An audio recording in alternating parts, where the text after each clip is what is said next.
हर इंसान की बॉडी एक खुली किताब है, बस आपको पता होना चाहिए उसे पढ़ना कैसे है। क्योंकि अगर आप किसी रूम में एंटर करते हो तो लोग सबसे पहले क्या नोटिस करते हैं, आपकी एक शब्द बोलने से भी पहले आपकी बॉडी लैंग्वेज, आपकी चलने से लेकर बोलने की स्टाइल डिसाइड करती है कि आपको रिस्पेक्ट करनी है या इग्नोर। लेकिन ये काम कैसे करता है, ये समझने के लिए सबसे पहले ये क्लिप देखो। कितने लोगों की लाइफ में प्रॉब्लम है यहाँ पर सबके। जैसा कि तुमने देखा, यहाँ पर आधे से ज्यादा लोगों ने हाथ ऊपर नहीं किए थे। मतलब यहाँ पर गौर गोपाल दास जी का आसानी से पोपट हो सकता था, लेकिन उन्होंने कैसे सिचुएशन को हैंडल किया, आगे देखो। अच्छा, जो लोग हाथ नहीं उठा रहे अपेक्षा करें कि मैं उनमें विश्वास करूंगा।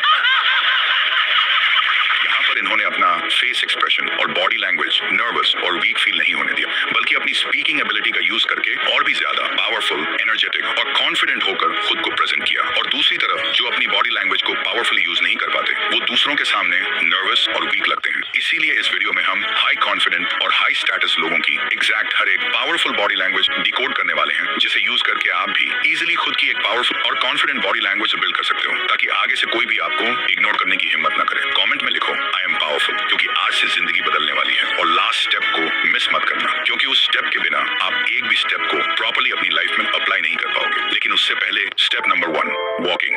बॉडी लैंग्वेज का सबसे पहला इंप्रेशन बनता है तुम्हारी वॉक से, और फर्स्ट इंप्रेशन बनाने का दोबारा चांस भी नहीं मिलता। आपने यह अक्सर नोटिस किया होगा, सांप को जब लोगों को डराना होता है या फिर अपना डोमिनेंस दिखाना होता है, तब वह अपना फन निकाल लेते हैं कुछ इस तरह, ताकि वह खुद को बड़ा एंड कॉन्फिडेंट दिखा सके। सेम प्रिंसिपल एक अल्फा मेल भी यूज करता है, जिससे क्लियर होता है कि वो एक हाई टेस्टोस्टेरोन एंड कॉन्फिडेंट इंसान है। इसलिए एक्टिंग स्कूल्स में सबसे पहले सिखाया जाता है वॉक कैसे करनी है, क्योंकि स्क्रीन पे एक हीरो या अल्फा मेल की आइडेंटिटी सबसे पहले उसकी चाल से ही बन जाती है। तो वॉक करते वक्त ये पॉइंट्स हमेशा ध्यान रखो। First, straight posture. जब वॉक करो अपना बैक सीधा रखो, शोल्डर्स रिलैक्स रखो और चेस्ट थोड़ा ओपन। ये इंस्टेंटली तुम्हें कॉन्फिडेंट दिखाता है, चाहे अंदर से तुम नर्वस ही क्यों ना हो। सेकंड, आई लाइन। हमेशा सामने देखो, नीचे घूर के चलना तुम्हें इनसिक्योर दिखाता है, जैसे तुम एनवायरनमेंट पे कंट्रोल नहीं रखते। आई लाइन ऊपर रखने से तुम पावरफुल और अवेयर लगते हो। Third, natural arm swing. ध्यान दो, जब कोई छोटा जानवर या इंसेक्ट डर या स्ट्रेस में होता है तो अपने आप को छोटा और स्टिफ बना लेता है, वैसे ही अगर तुम अपने आर्म्स और शोल्डर्स को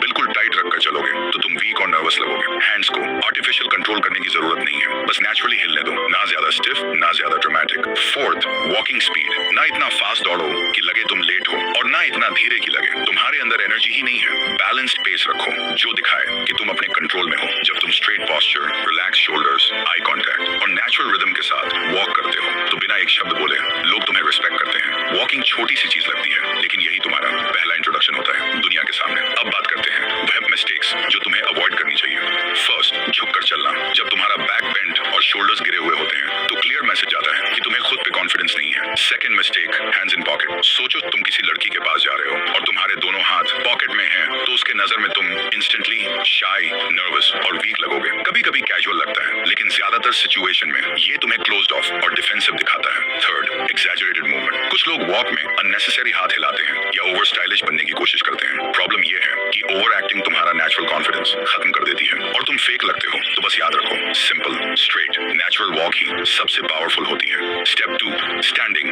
आपकी बॉडी का 40 से 50% हिस्सा आपके पैरों का होता है, इसलिए आप कैसे चलते हैं, कैसे खड़े रहते हैं, ये बहुत ज्यादा मैटर करता है आपकी बॉडी लैंग्वेज को डोमिनेट या वीक दिखाने के लिए। जैसे अगर आप किसी के सामने अपना फीट क्लोज करके, हैंड्स क्रॉस करके और बिल्कुल अटेंशन मोड में खड़े हो जाते हो, तो ये एक वीक और सबमिसिव पोजीशन होती है। और बहुत लोग तो बिना वजह अपना मोबाइल निकालकर स्वाइप करने लगते हैं, जो उन्हें और भी डिस्ट्रैक्टेड और केयरलेस दिखाता है। लेकिन अगर तुम दूसरों के सामने पावरफुल और डोमिनेंट दिखना चाहते हो तो अपने हाथ और पैर ऐसे रखो जैसे तुम एक बॉस हो, और इसके लिए कुछ सिंपल तरीके हैं। First, wait distribution. हमेशा अपना वेट इक्वल रखो दोनों पैरों पर। अगर तुम एक ही पैर पर ज्यादा वेट डालकर खड़े होगे तो तुम लज्जी, बोर्ड या अनइंटरेस्टेड लगोगे। बैलेंस्ड स्टैंडिंग तुम्हें इंस्टेंटली ग्राउंडेड और स्ट्रॉन्ग दिखाती है। Second, open chest, relax shoulders. Standing का सबसे बड़ा सिग्नल होता है तुम्हारा टोर्सो। जब चेस्ट थोड़ा ओपन हो और शोल्डर्स रिलैक्स्ड हो तो तुम पावरफुल और अप्रोचेबल दोनों लगते हो। क्लोज चेस्ट या फोल्डेड आर्म्स तुम्हें इनसिक्योर और डिफेंसिव बना देते हैं। Third, stable hands position.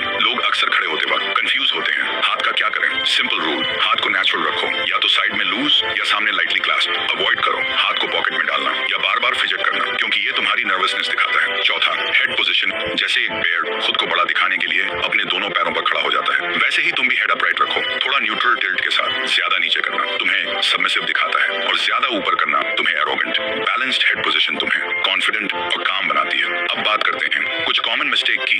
Mistake 1, crossed arms.